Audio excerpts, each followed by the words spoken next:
Raindrops, both light and heavy, akin to the sky's tears they fall, in presence or absence, vital for life's grand throb.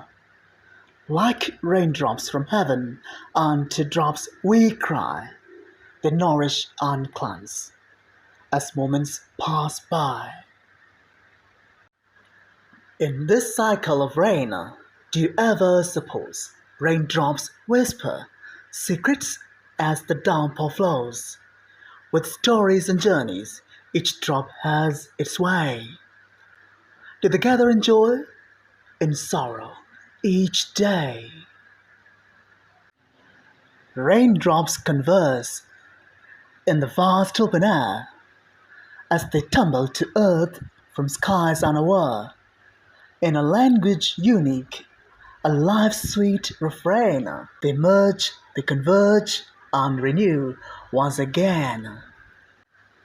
Raindrops they fall, like verses in time, they dance on the ground in a melodious chime.